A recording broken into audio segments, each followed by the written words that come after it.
Hello, and welcome to episode 16 of Wisdom Through the Ages. Today I'll be showing you how to do borosilicate beads. One of the most important things on doing beads in Boro is that you're going to need a bead release that will be able to take the heat that you need to melt borosilicate, and then also that it'll make it easy. The main thing that you're going to want to use is a bead release that will be able to withstand the temperature of working with borosilicate and still be able to let your bead get off the bead wire. I developed a bead release called Dirty Louie's bead release. It comes in two different sizes. This is sold by ABR Imagery, and the thing on this bead release is you are going to want to mix it up so that it's like a thin pancake batter. This is Dirty Louie's bead release. I formulated this product when I started doing borosilicate beads over 30 years ago. And when I developed it, I used it a long time. And then I gave the recipe to Ross at ABR. And they make and sell this product, Dirty Louie bead release, and I don't get anything from it. I just wanted to make sure that it had my picture on the bottle. Right there, except no substitute. I have my mandrels that are 16 or 18 inches long. And on doing larger borosilicate beads, you're going to want to have nothing to do with a real short, small mandrel, or even one that is a 3/32 wire like standard soft glass beads. This is a 1/8 inch bead wire, and you get it at your welding shop. It's 304 stainless steel. You just dip this in, make sure that it's coated evenly, and then put it in a rack so that it can be air dried. I'm going to do another one here.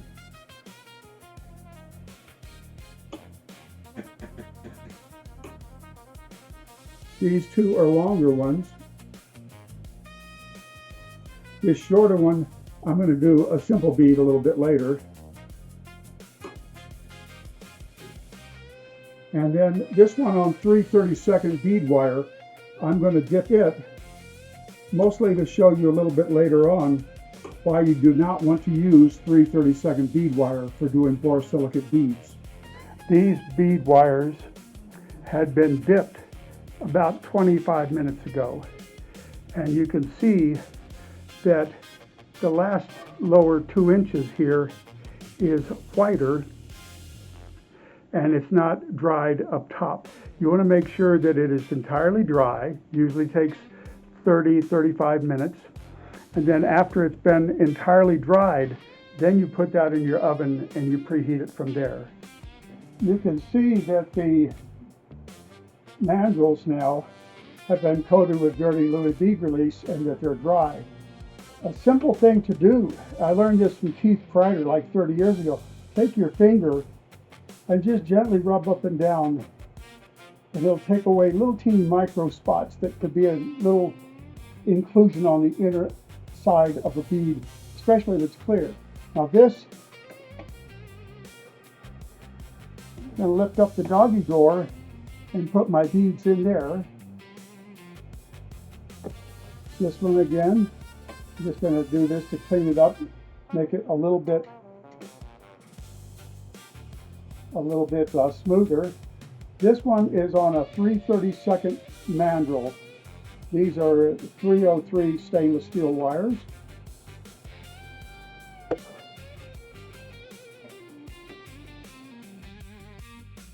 Here's a selection of borosilicate beads. I will be showing you today how to do a long cylinder bead out of borosilicate, maybe twice as long as this one. And then after the piece is annealed overnight, then tomorrow I'll take that same bead, put it in the oven and preheat it, and then I'll curve it. Now borosilicate bead making is very easy to make a piece and then to add secondary components to it. This little dolphin bead has a couple dolphins on the side.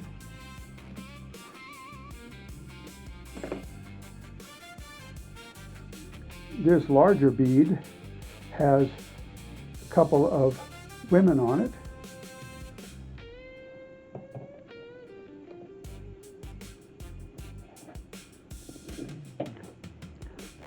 The one thing in borosilicate, it really likes to play around with light. And by putting clear in layers and layers and layers, you get depth.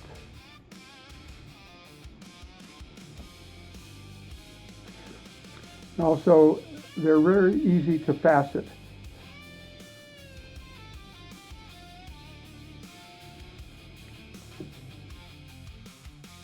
I'm going to make a quick, simple little bead, and I'll explain to you kind of what's going on with how you treat your kiln wash or bead release, same thing. This one in my left hand, I just dipped 5 minutes ago, and you can still see it's shiny and wet. This one I dipped about an hour ago, and it is now dry. I'm going to take my finger just to smooth it down so there isn't any little clump or anything onto this. Most people that are doing beads are going to put their bead release on the bead mandrel in the backfire and do this. Real common. And they're going to do that a little bit. That might take 30, 40 seconds, maybe even upwards to a minute. You can see it's starting to get a little bit of a red glow. Now this is kind of hit and miss, because you could just as easy, if I go here to the far end, if I heat it up too much, then that kind of just crumbles away and becomes non-usable. So just on doing a simple base bead this way, with preheating this in your backfire, it's got all sorts of problems that are built into it. You're going to make your bead by getting a gatherer glass on your wire or on the rod, and then you're going to put just a few little gathers around here. You can see that that lifted up.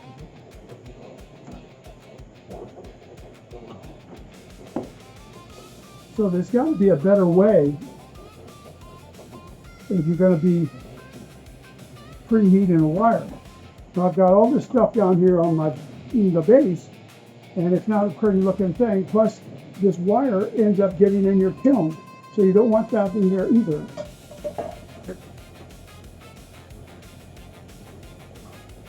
Now this is a 3/32 bead mandrel.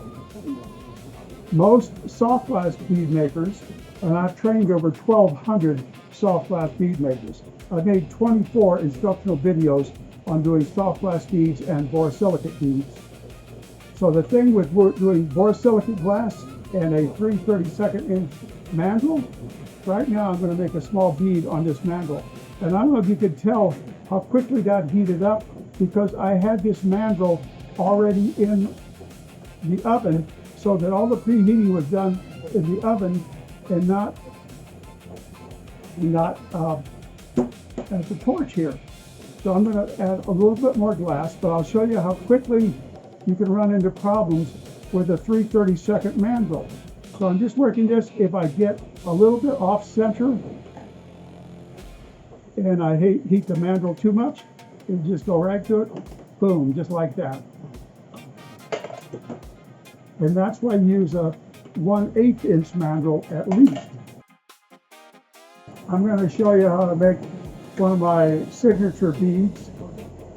The rod I'm using is a 1/2 inch rod of the original old school indigo luster, kind of one of the first early high silver bead, glass alchemy. It's been discontinued about over 20 years.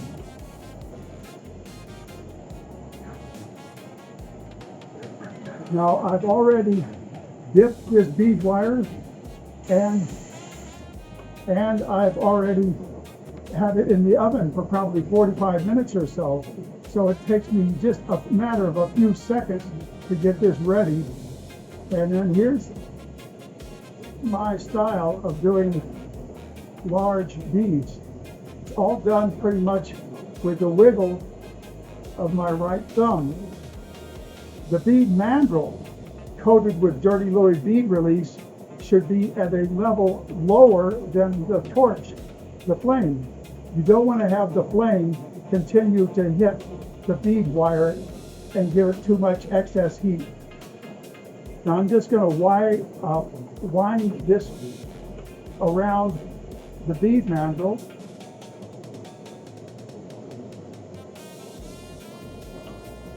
This is one of my all-time favorite glass. It's indigo luster, high silver, and when I go and lay clear rods down this white, the clear stops a process called crystallization, not crystallization, but crystallization. That is a word that Henry Grimmett, the founder of glass alchemy, created. And basically what crystallization is having to do with crystal growth on the surface of glass. And if I go and heat this rod up, what I'm going to do is I've got a 4mm rod of clear, and I'm going to lay down 4mm rod, the entire length of this bead, and where this clear covers the glass, it stops the surface from being hit with flame chemistry and changes the way that it kind of builds a matrix where it reflects light. So when the exposed indigo luster plays with the glass, it's not going to, it will do a phase shift and won't be as shiny as what is being kind of protected, I would say, underneath the clear. So where I put the clear, it's going to have a different look than where I don't.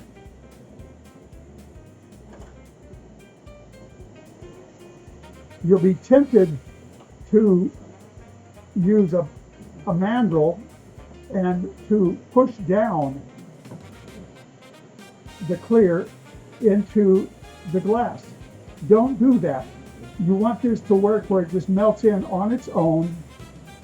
You don't want to push it in. And then after that starts to melt in, move up a little further. Now I'm going to do this 8, 9, 10 times. And what I'm doing each time is I'm adding more clear on top of the clear that I've already laid down. And that clear is going to spread out and go deeper, and it's going to force the indigo luster that's still on the surface to appear to rise.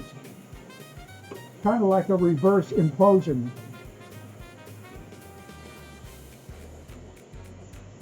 So now I'm getting this first level of the clear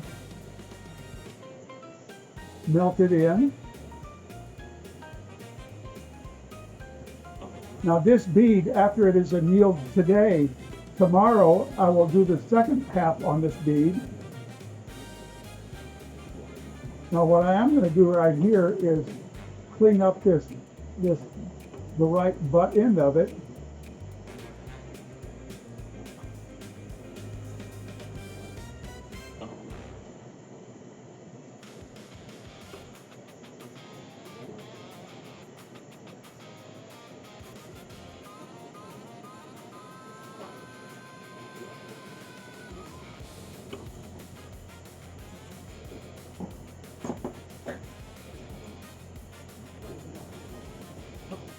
Now I'm going to put another run of the 4mm clear on top of the first run of the 4mm clear.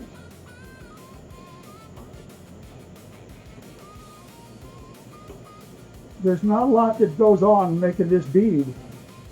It's mostly doing it and making sure that you don't go back and hit a lot of heat on the bead mandrel on the left side and the right side where there's no bead. I mean, at the end of the bead is.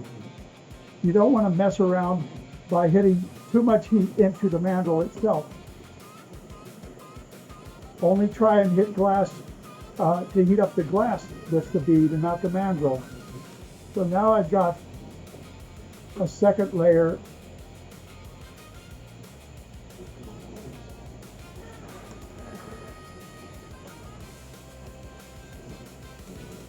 Now each time I lay down another run of the 4mm clear, it adds more volume to the bead.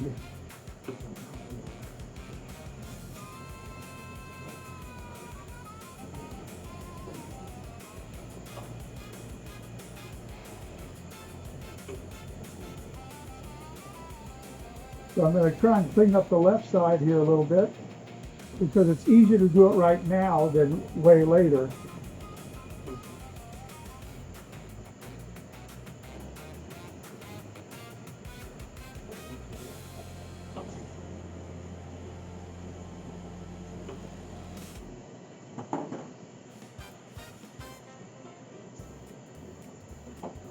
So now the lower left side here, the clear is moving in and melting in nicely. And I'm just kind of walking up slowly.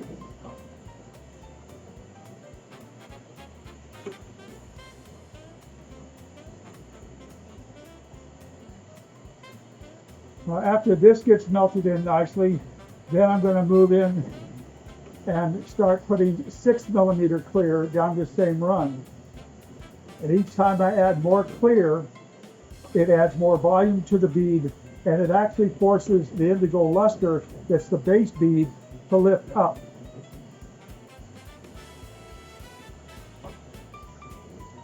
And you won't really see the magic of this until maybe a half an hour or 45 minutes from now, when the bead will start to get some depth where I'm laying this here.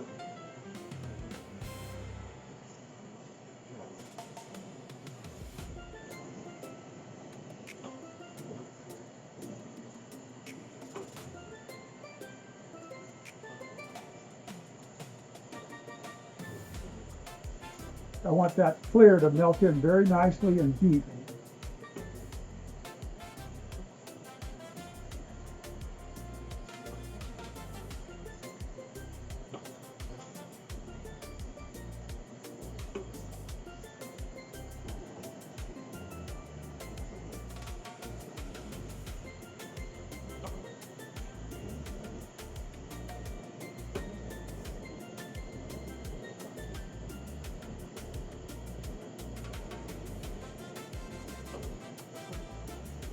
I just noticed a little teeny thing here where the bead,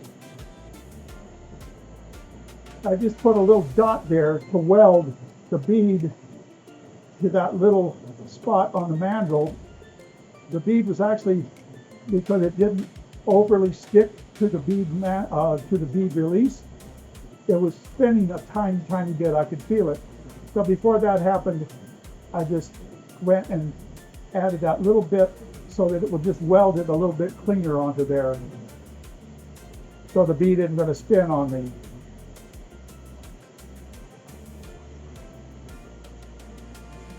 So after I do 3 runs of 6mm clear onto here, I'm going to melt all these in, and then I'm going to try and clean up the left end and the right end very well. When I go to take this bead off tomorrow, it probably won't just slide right in, and I will probably just cut that mandrel off where I put that little bit of glass to weld it on, and then I'll go into my bench grinder or my flat lap, and I'll grind a little bit on that.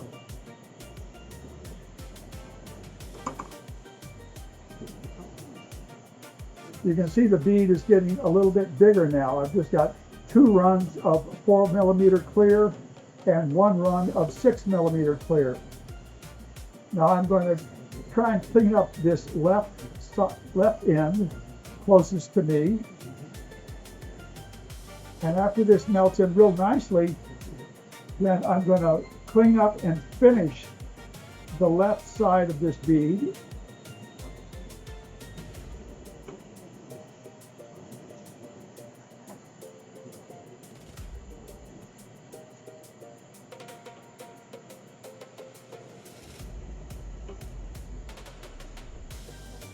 And then from now on, after I finish this left side and then finish the right side, I'm only going to be adding the clear to the middle of the bead.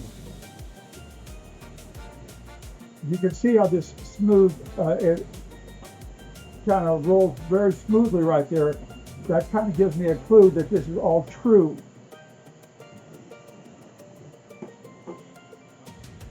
So now I'm going to go here to the right side.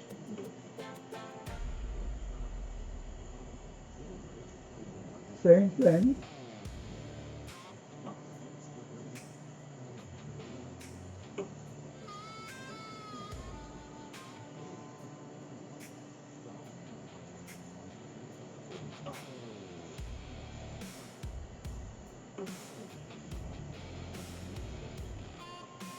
I started doing beads in 1993, and I produced 24 instructional videos on doing soft glass beads and borosilicate beads.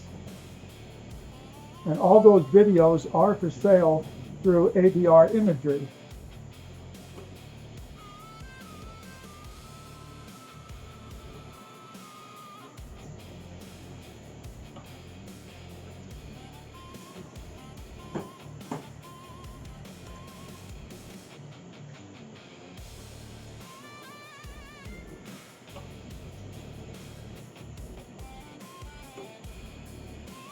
I'll put another little spot on the left side there so that I can tag that bead on.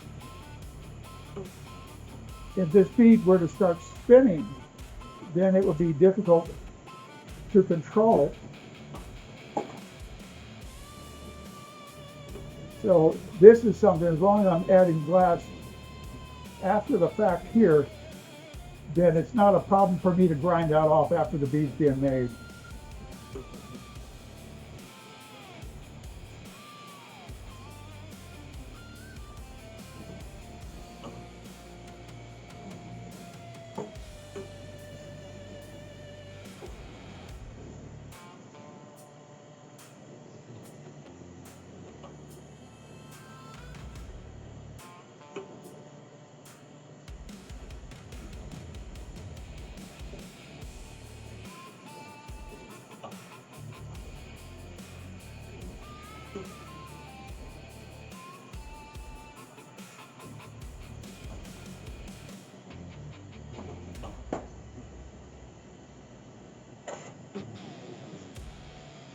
Now I'm going to go back and melt in more of the clear into the bead itself before I lay in more clear on top of it.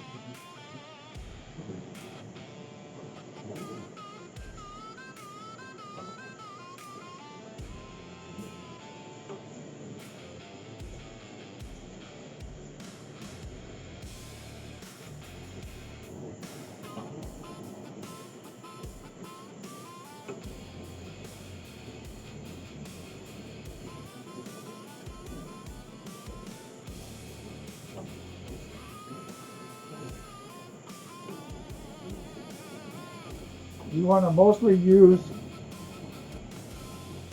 the glass melting itself to get the clear melted in. You want to very rarely go in there with the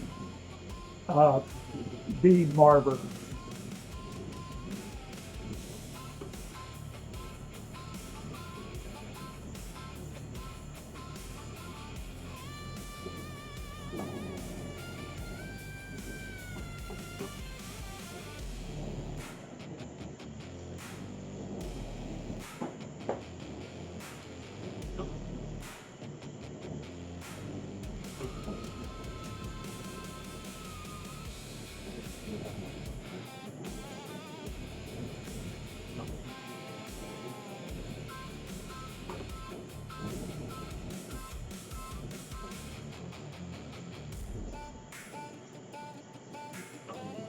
I've done a lot of these beads where they're 6 or 7 inches long and weigh well over a pound. A lot of these I'll do a base bead and I'll do it in steps and then put it in the oven, and then we'll either make a wizard or a dragon or something else to go into it nicely on either side of it.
I am not a patient person.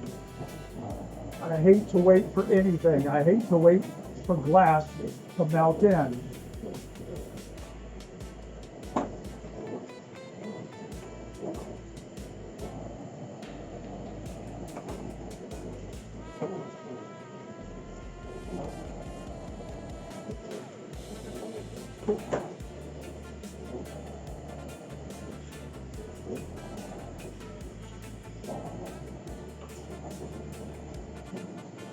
Now I'm going to add more clear.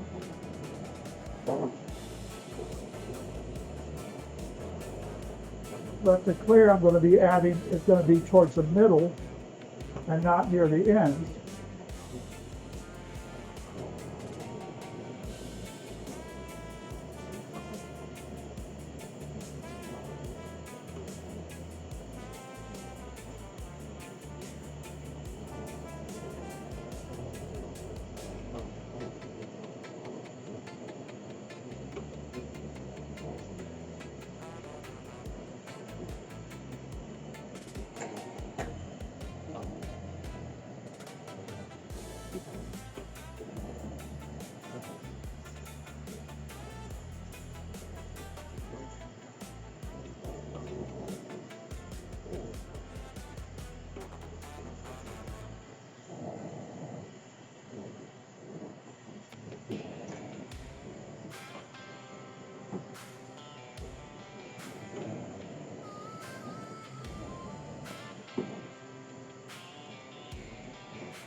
I did mention that I'm not patient.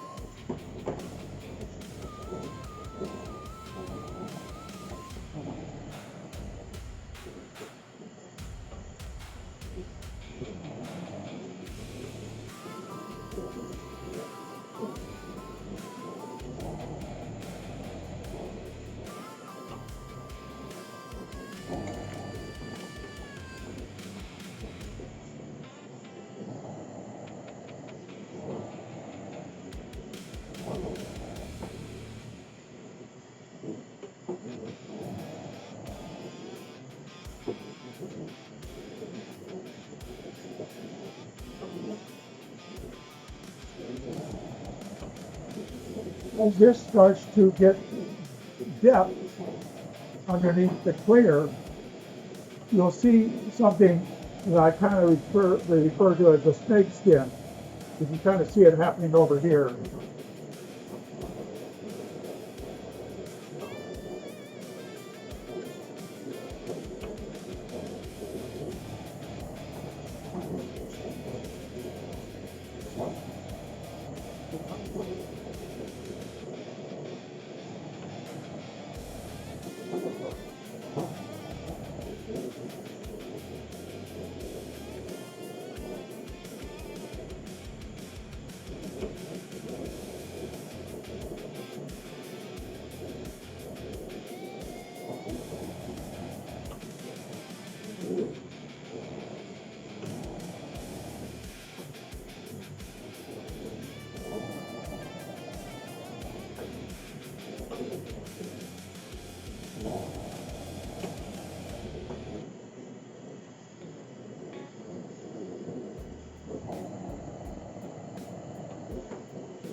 So that's got this side closest to me pretty well happy.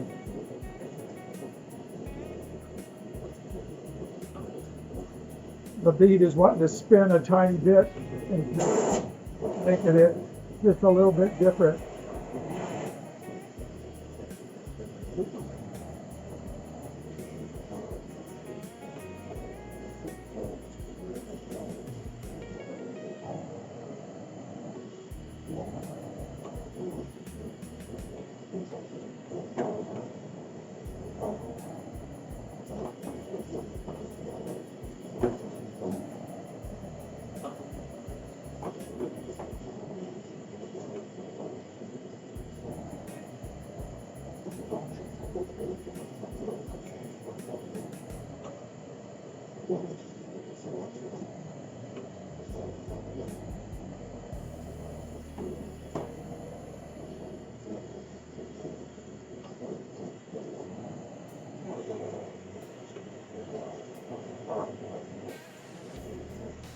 It's just a real slow process, and I just have no patience for it. But it's about the only thing you can do to get this to happen correctly.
You can see the depth starting to develop. You can also see some spiraling in there, and that's from the bead itself spinning.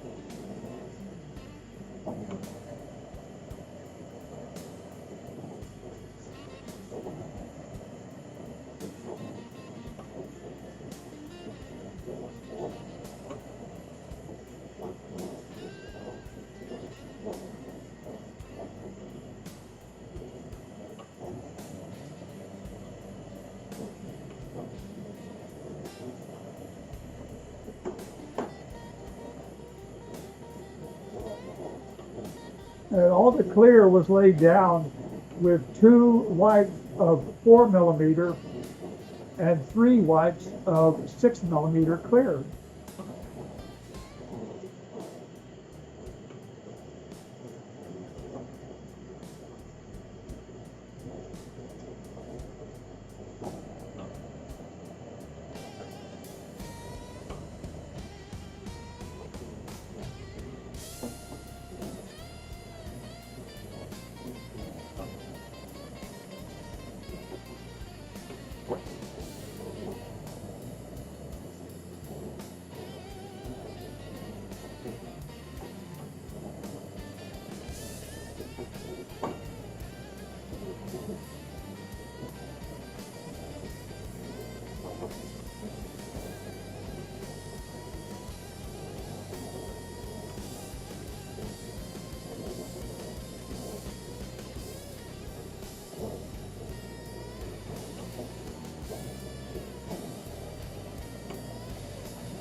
I'm actually going down below the level of the flame and marbering on my ground marber.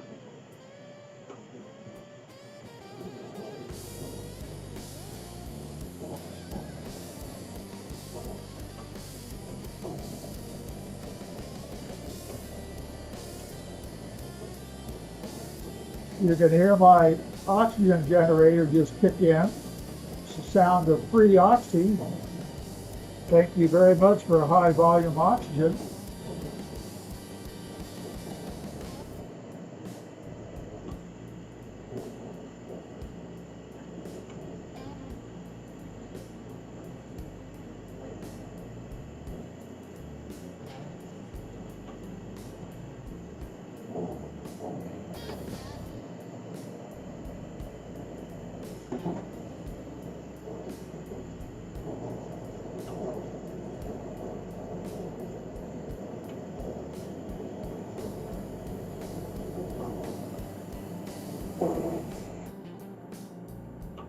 Now as this bead strikes, the color down below will come through, and you'll see why indigo luster is my most favorite color of all time, high silver. But when you see it start to strike deep down below the clear, that's where all the cool stuff happens. Then tomorrow, after this is annealed, I'll grind and polish the two ends, put it back in the oven and heat it up, and then it will be heated, and then I will curve it. I'm going to show you how to do a simple bicone bead. I've got a 6mm rod of blue honey dark. This is a color from ABR, or Boro batch. This wire has been in the oven at 1100 degrees, so you can see how quickly it gets a red in it. You can go right into started making your bead. You don't have to do a lot of that weird backfire. You notice the bead wire is below the level of the flame.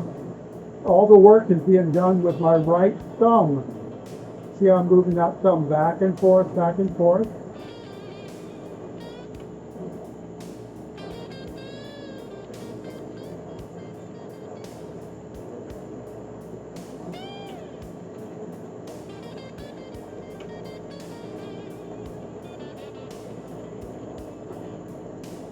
I'm using my left thumb to roll the bead wire away from the fire.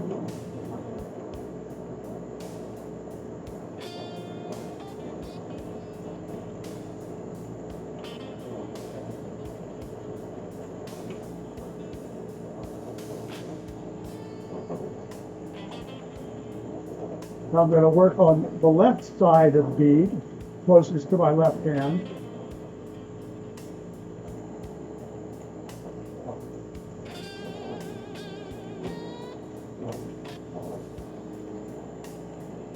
You're just going to marber it. I'm having the bead roll toward me as I'm pushing my marber paddle away from me. Now I'm going to come in here with my left arm away from me so my bead is into the flame. And then I'm going to work on the right side.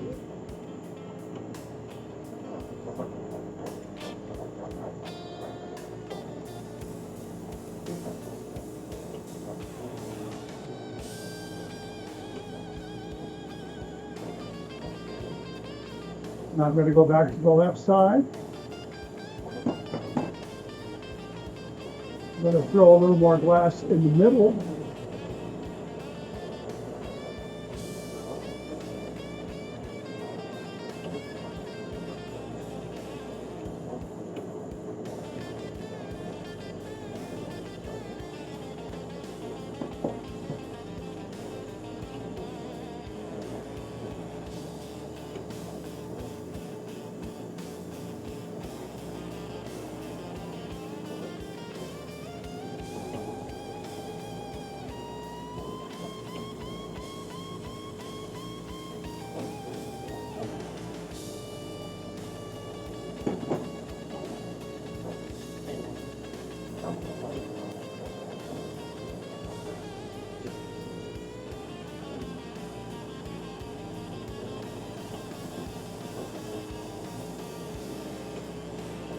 kind of alternate working on the left end and then the right end.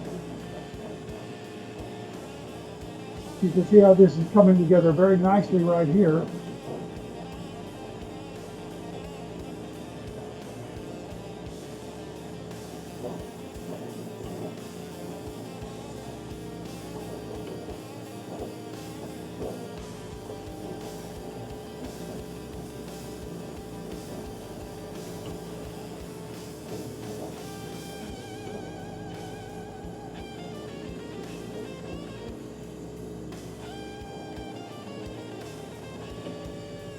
And each time you do this, it will actually take the midline and move it off center.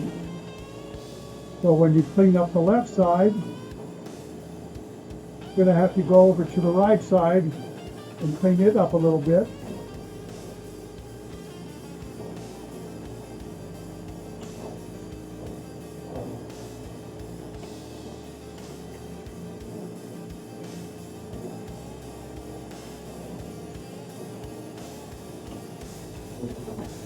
There's a simple bicone bead. I can clean it up a little bit here, just on the ends.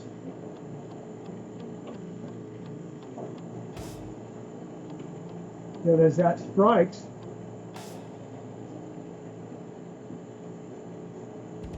it will come back into the blue honey. It's a high silver glass. And then now this goes into the oven.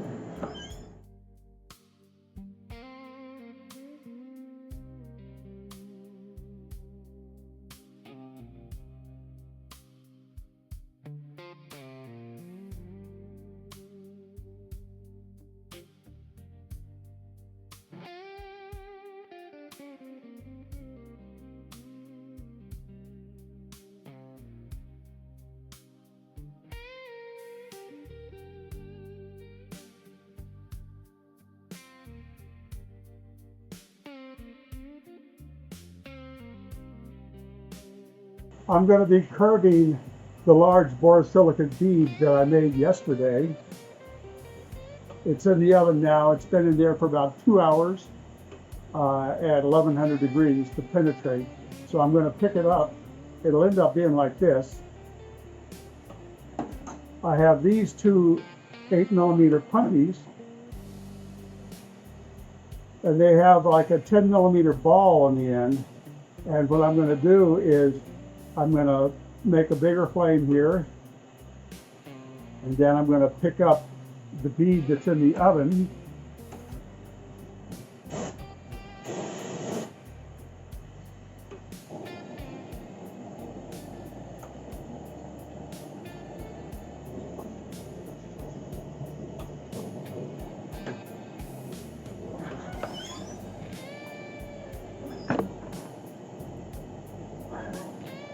And the whole idea is that I've got this ball in my right hand,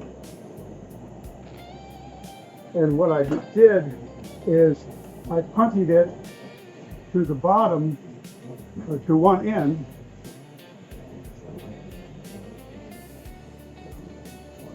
and then now I'm going to punt it to the other. Maybe 30 years ago, when I first started doing the borosilicate beads and started curving them, I just took a bead and I picked it up with tweezers to try and curve it, and it curved fine, but it got a crimp, and the hole in the middle, it closed it out. So I figured out that if I wanted to bend this and not have anything trapped in the middle where I'd lose the hole, that the way to do that was to come in and trap the air inside.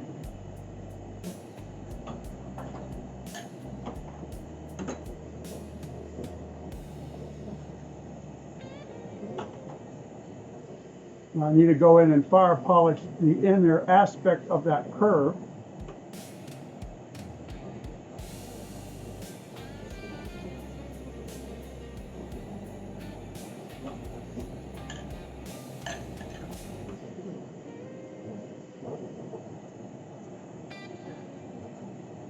There's the finished bead.